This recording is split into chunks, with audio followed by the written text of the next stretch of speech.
찬송가 527장 함께 찬송하도록 하겠습니다. 찬송가 527장입니다.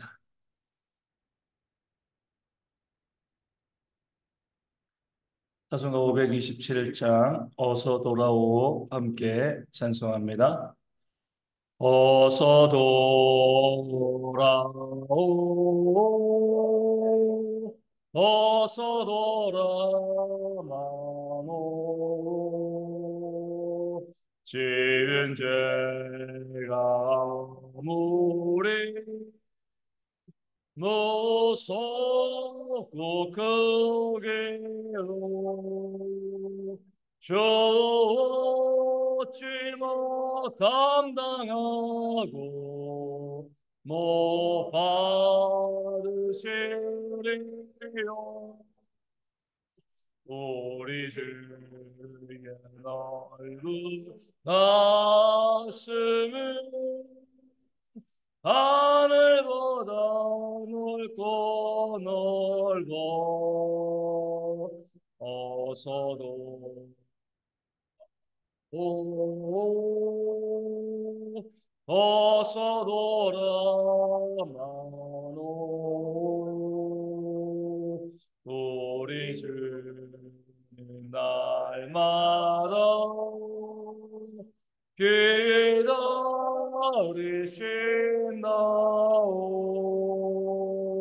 밤마다는 열어놓고 마음 졸이시며 나간 자식 돌아오기만 밤새 기다리신다오 어서 돌아오 어서 돌아마노 죄진 맞아 바로 주님의 손으로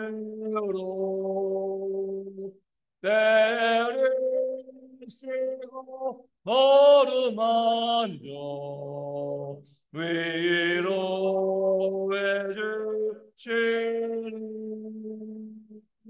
우리 주의 넓은 품으로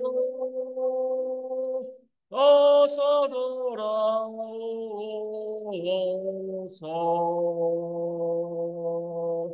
아멘. 사도신경을 우리의 신앙을 함께 고백합니다. 나는 전능하신 아버지 하나님 천지의 창조주를 믿습니다. 나는 그의 유일하신 아들 우리 주 예수 그리스도를 믿습니다. 그는 성령으로 잉태되어 동정녀 마리아에게서 나시고 본디오 빌라도에게 고난을 받아 십자가에 못 박혀 죽으시고 장사된 지 사흘 만에 죽은 자 가운데서 다시 살아나셨으며 하늘에 오르시어 전능하신 아버지 하나님 우편에 앉아 계시다가 거기로부터 살아있는 자와 죽은 자를 심판하러 오십니다. 나는 성령을 믿으며 거룩한 공교회와 성도의 교제와 죄를 용서받는 것과 몸의 부활과 영생을 믿습니다. 아멘. 고린도후서 13장 1절 말씀을 함께 봅니다. 고린도후서 13장 1절 말씀입니다.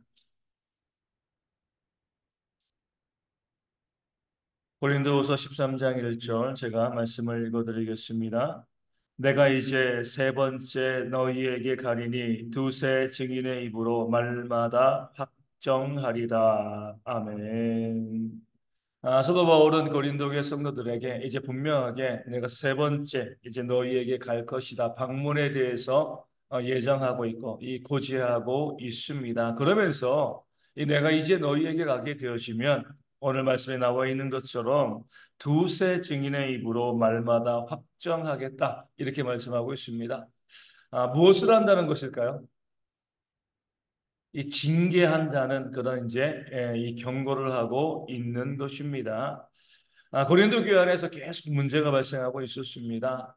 사도 바울이 그 문제에 대해서 계속 사도를 보내고 또 일꾼들을 보내서 무엇이 잘못되었는지, 무엇이 죄인지에 대해서 그들 가운데 경고하고 알려주고 돌이키기를 원했지만 그 죄에서 돌이키지 않고요. 여전히 죄를 범하는 그런 사람들이 있었습니다. 그렇게 되었을 때에 사도 바울이 이제는 어쩔 수 없는 거죠. 충분히 회개의 기회를 주었고 돌이키길 바랬지만 돌이키지 않고요. 여전히 그 죄 가운데 계속 머물러 있으니까 이제는 내가 너희에게 세 번째 가게 되어지면 너희를 징계할 수밖에 없다. 이렇게 경고하고 있는 겁니다. 죄에는 전염성이 있습니다. 그렇기 때문에 이 죄를 짓게 되어지면 나만 죄를 짓게 되어지는 것이 아니라 내 주변에 있는 사람들에게 그 죄악이 점점 전염되어지고 죄가 더 커지고 더 많아질 수밖에 없습니다. 그래, 죄 중에 하나인 게으름도 마찬가지죠. 게으름도 분명히 죄라고 성경은 말씀하고 있습니다. 우리가 옆에 사람이 부지런히 무엇인가 일한다고 해서 내가 부지런해지지는 않습니다. 누군가 내 옆에 있는 사람이 게으르게 일하지 아니하면 어떻게 돼요? 옆에 있는 사람들도 일하지 않게 되어집니다. 이게 죄의 전염성이 되어지는 거죠. 선한 것은요, 이 전염력이 강하지 않습니다. 내 주변 사람들이 선을 행해도요, 그 선을 따라서 행하지 않는 사람들이 많이 있지만, 이 죄에는 전염성이 있어서 누군가 범죄하게 되어지면 그 죄가 어때요? 계속해서 그 주변 사람들에게 영향을 미치고 더 많은 죄를 만들어내는 그런 모습이 있게 되어지는 겁니다. 그러기 위해서도 바울이 이제는 내가 너를 징계하겠다. 그냥 놔두면 어때요?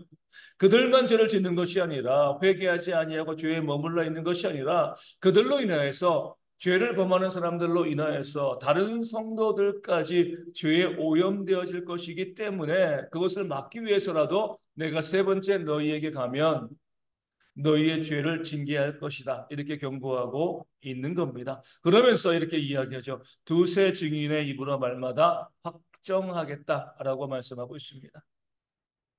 그들이 죄를 짓고 있는 것이 분명합니다. 사도 바울이 미리 경고하고요. 또 디도를 보내고 또 많은 일꾼들을 보내서 그 죄 가운데서 그들이 돌이키기를 바라고 이야기했지만 여전히 그 죄를 짓고 있는 거죠. 그 상황에서 사도 바울이 가서 너희가 범죄하였으니까 내가 너희에게 이런 징계를 내리겠다라고 하면 반발이 커질 수밖에 없는 거죠. 아무리 사도 바울이 오라도요. 그 사도 바울이 자기 임의대로 징계하고요. 벌을 내리게 되어지면 사람들은 왜 네 입장만 이야기하고 네가 하고 싶은 대로만 하냐 이렇게 반발할 수 있습니다. 그러기 위해서도 바울은요 분명히 그들이 범죄하고 있음에도 불구하고 자기의 기준과 자기의 방식대로 그들을 징계하는 것이 아니라 먼저 두세 명의 증인을 세우겠다. 내가 내 감정에 따라서 내 기분대로 너에게 벌을 내리는 것이 아니라 분명히 증인을 세우고 그 증인들의 입으로 말마다 확정한다 그랬습니다. 그러니까 증인들도 그냥 무조건 이야기하는 것이 아니라 그들의 죄악에 대해서 잘못된 것에 대해서 그 증인들이 말마다 확정하여서 진실되게 무엇이 잘못되었는지를 너희에게 알려주고 그 다음에 뭐예요? 그 죄가 분명히 드러나게 되어지면 누구라도 그들이 죄 지은 것으로 인정하게 되어지면 그때 내가 너희를 징계하겠다 이렇게 말씀하고 있는 겁니다. 지금 내가 너희에게 가서 너희를 징계할 건데 이것은 내가 내 감정으로 하는 것도 아니고 내 기분으로 내 생각으로 내 주장으로 하는 것도 아니라 객관적으로 증인을 세우고 마치 법정처럼 너희가 잘못된 부분에 대해서 이것이 잘못이다라고 입증하고 난 다음에 교회 전체가 저들이 잘못했다 인정하고 난 다음에 함께 너희를 징계하겠다 이렇게 말씀하고 있는 겁니다. 이것이 바로 교회에서 문제를 해결해 나가는 그런 모습이 되어집니다. 내 생각 같으면 어때요? 나만 옳고 다 잘못된 것처럼 보입니다. 그럴 때 교회에서 자꾸 분쟁과 다툼이 발생할 수밖에 없는 거죠. 증인들이 있어야 돼요. 내가 옳은 것에 대한 증인도 있어야 되고요. 내가 잘하고 있다는 것에 대해서 증인 서줄 사람들이 있어야 되는 겁니다. 또 누군가 잘못된 부분들이 있을 때에 저 사람이 잘못되었어라고 이야기하는 것에 대한 분명한 증인들이 있어야 됩니다. 두세 명은 있어야 되는 거죠. 그리고 그들이 말마다 확정해야 돼요. 증인 선서하는 것처럼 내가 분명히 그것을 보았습니다. 분명히 들었습니다. 이렇게 하고 나서야지 이 교회에서 징계할 수 있는 것이죠. 내가 봤을 때 저 사람이 문제야, 잘못돼서 이렇게 해서 판단하게 되어지면은요, 그것은요 잘못된 판단이 되어지는 겁니다. 또 내가 봤을 때 나는 잘하고 있어. 이것도 잘못된 판단이 되어지는 거죠. 남들이 정말 나에게 분명히 잘하고 있다라고요. 인정해 주어야 하고요. 누군가 잘못되었을 때에 그 잘못에 대해서 그 증거와 또 증인들을 세울 수 있어야 합니다. 그렇지 않고 나 혼자 생각하는 것은요. 그냥 내 생각인 거죠. 그런 내 생각이 교회를 무너뜨리는 겁니다. 내 생각, 내 주장, 내가 봤을 때 이것이 맞아라고 생각하는 것들, 이런 것들이 교회를 무너뜨리는 거죠. 분명히 두세 명의 증인을 가지고요. 그들이 하나님께 맹세하는 거죠. 내가 맹세합니다. 분명히 이 사실이 확실합니다라고 맹세했을 때에 그 증인으로 인해서 그 문제가 드러나게 되어지고 그때 비로소 교회가 징계할 수 있게 되어지는 겁니다. 바울은 고린도 교회 성도들에게 이야기하는 거죠. 내가 객관적으로 증인의 입을 빌어가지고 너희가 잘못된 것들, 너희가 잘못한 것들 징계할 수밖에 없다. 이렇게 말씀하고 있는 겁니다. 그러면서 정말 중요한 것은 뭐예요? 이 사도 바울이요. 벼르고 그래 너희가 내가 그렇게 경고하고 그 죄에서 돌이키라고 이야기했는데도 돌이키지 않았으니까 내가 이제 가서 너희를 징계할 거야. 이런 마음으로 이 말씀을 기록한 것은 아니란 거죠. 이 고린도후서는요. 이 사도 바울이 세 번째 방문하기 전에 고린도 교회에 보내진 것입니다. 내가 너희를 이제 두세 증인의 말로 확정하여서 너희를 징계할 것이다. 내가 세 번째 갈 것이다. 이런 이야기를 사도 바울이 고린도 교회에 전한 이유가 무엇이겠습니까? 마지막까지 뭐예요? 다시 한번 회개를 주. 내가 가면 이제 너희가 그 죄에서 돌이키지 않으면 이제는 너희를 징계할 수밖에 없어. 그러니까 이 마지막 경고를 듣고서라도 뭐예요? 그 죄에서 너희가 돌이키기를 바란다. 회개하기를 바란다. 어떻게 보면 그들이 범죄하고요, 또 회개하지 않았음에도 불구하고 그 죄를 범한 자들을 향해서 끝까지 포기하지 않고 있는 그런 사도 바울의 그 사랑의 모습이 오늘 본문 가운데 담겨져 있는 겁니다. 우리 하나님의 부르심을 받아서 모세가 80세에 애굽으로 갑니다. 이스라엘 백성들을 그 애굽에서 출애굽시키기 위함이죠. 그런데 하나님께서 모세를 애굽으로 보내는 중에 성경에 보면은요, 출애굽기에 모세를 죽이려 하신지라 이렇게 나와 있습니다. 아주 큰 위험이 모세에게 닥친 거죠. 이상하죠? 하나님께서 모세를 보내신 거잖아요. 가기 싫다는 모세를 억지로 네가 가서 내 백성을 끌어내 이렇게 보내셨으면 잘 가게 하셔야 되는데 보내시고 가라고 명령하시고 난 다음에 또 가는 길에 모세를 죽이려 하시는 이유는 뭐죠? 그럴 정도의 사람이라면 보내지 않으면 되는 거잖아요. 그렇죠? 근데 억지로 보내시고 난 다음에 왜 죽이려고 하셨습니까? 그것은요, 모세가 자신의 두 아들에게 할례를 행하지 아니하였기 때문에 그렇습니다. 왜 이것이 중요하냐면, 우리 예전에도 그런 문제 있었잖아요. 이 대통령 후보의 이 자녀들의 병역 문제와 마찬가지입니다. 그런 문제가 발생하면 이 국민들이요, 이 대통령이 되었는데 그 자녀들을 병역 이뭐 불법한 방법으로 군대 보내지 않았으면 그 대통령에서 쫓겨나는 겁니다. 국민들이 누가 그 말을 듣겠습니까? 모세도 마찬가지죠. 자기의 두 아들을 할례하지 않았는데 애굽에 가서 백성들에게 나를 따르라 이야기할 수가 없는 겁니다. 그러기에 하나님께서 모세를 죽이려 하신지라라고 성경에 나와 있습니다. 근데 이 말씀을 우리가 보면 하나님께서 정말 모세를 죽이려고 하신 걸까요? 아닌 거죠. 깨달아 알도록. 네가 그것을 행하지 않으면 안 돼. 이런 모습으로 애굽에 가면 안 돼. 그러니까 모세를 돌이키게 하기 위해서 하나님께서 강력하게 모세에게 임하신 거죠. 그 사실을 깨달아 알고 할례를 행하고 난 다음에 애굽으로 갈 수 있게 되었습니다. 오늘 말씀도 마찬가지입니다. 내가 너를 징계할 거야. 너희가 그 잘못된 것 가운데 돌이키지 아니하였기 때문에 내가 너희를 징계할 수밖에 없어. 이렇게 이야기하고 있지만 실제로는 뭐예요? 이제라도 너희가 그 죄악에서 돌이키기를 바란다. 그래서 내가 너에게 갔을 때 징계하지 않았으면 좋겠다. 그 문제가 해결되었으면 좋겠다. 나는 너희를 징계하고 싶은 마음이 없다. 이 사실을 지금 사도 바울이 고린도 교회 성도들에게 밝혀주고 있는 것입니다. 이것이 우리 모든 성도들의 모습이 되어야 합니다. 누군가 무엇인가 잘못을 하고요, 이 범죄한 일이 있을 때, 내가 벼르고 별러가지고 내가 이것을 까발리고 사람들에게 창피함을 주고 그 죄악된 것들, 악한 것들, 내가 그냥 저 사람 그 죄된 모습에서 벌받게 해야지, 이런 마음을 갖는 것은요, 믿는 자의 모습이 아닌 거죠. 저렇게 범죄하고 있으니까, 저렇게 악을 행하고 있으니까 하나님께 진노받았으면 좋겠어, 하나님의 징계받았으면 좋겠어, 그런 마음을 갖고 있는 것은요, 구원받은 성도들의 모습이 아닌 거예요.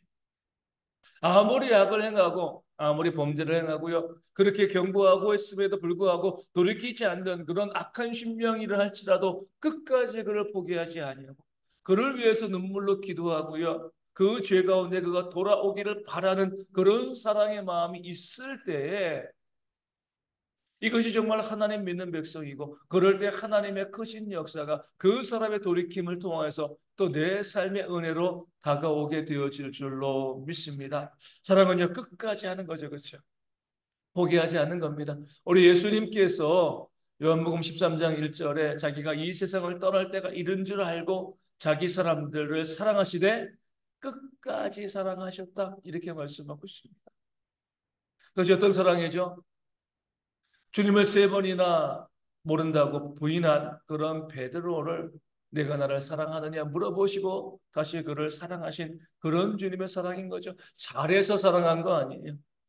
다 주님을 버리고 도망갔음에도 불구하고요, 그런 그들을 포기하지 않고 사랑한 그런 예수님의 사랑이 끝까지의 사랑인 것처럼 우리 모든 성도들도 마찬가지입니다. 내가 구원받은 성도라고 하면은요, 누군가 악한 삶을 살아가고 범죄하고 잘못된 길을 걸어가고 있는 그런 모습이 있어도 그들을 향해서 그 사랑을 잃지 않는 그런 모습이 우리 가운데 있어야 할 줄로 믿습니다. 그런 모습이 있을 때 하나님께서 우리의 삶도 회복시켜 주시고요, 그런 사랑의 모습을 통하여서 이 대흥교회도 하나님께서 원하시는 모습으로 건강하게 세우시고 또 부흥케 하실 줄로 믿습니다. 그런 사랑이 가득한 그런 교회가 될 수 있도록 기도하여 주시고, 우리 모든 성도들이 그 사랑의 마음을 가지고요, 서로 섬기고 살아가는 그런 삶으로 살아가는 우리 모두가 되어질 수 있도록 또 이 아침에 또 함께 기도하여 주시고, 또 잠깐 춥습니다. 이 추위 가운데 우리 어르신들과 우리 아이들과 또 군에 있는 형제들 힘들어하지 아니하도록 잘 이겨낼 수 있도록 기도하여 주시고,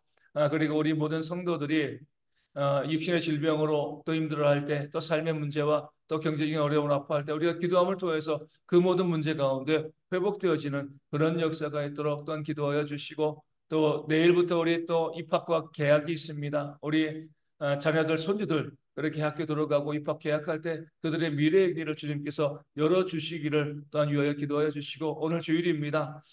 모든 성도들이 함께 나와서 예배할 수 있는 주일 되어질 수 있도록 기도해 주시고요. 우리 예배위원들, 말씀을 증거하는 자들, 또 찬양대, 또 기도위원들, 헌금위원들 또 안내하시고 주방에서 수고하시는 모든 또 성도님들, 또 주일학교 교사들, 하나님 은혜 가운데 주일을 잘 섬길 수 있는 그런 모습이 있도록, 그들을 통하여서 또 성도님들도 은혜 누릴 수 있는 그런 주일 될 수 있도록 기도해 주시고, 우리 대형교회가 날마다 구원받는 자들이 더하는 그런 교회가 되어질 수 있도록 이 아침에 함께 기도하도록 하겠습니다. 주기도문 하시겠습니다. 하늘에 계신 우리 아버지, 아버지의 이름을 거룩하게 하시며 아버지의 나라가 오게 하시며 아버지의 뜻이 하늘에서와 같이 땅에서도 이루어지게 하소서. 오늘 우리에게 일용할 양식을 주시고 우리가 우리에게 잘못한 사람을 용서하여 준 것 같이 우리 죄를 용서하여 주시고 우리를 시험에 빠지지 않게 하시고 악에서 구하소서. 나라와 권능과 영광이 영원히 아버지의 것입니다. 아멘. 기도하겠습니다.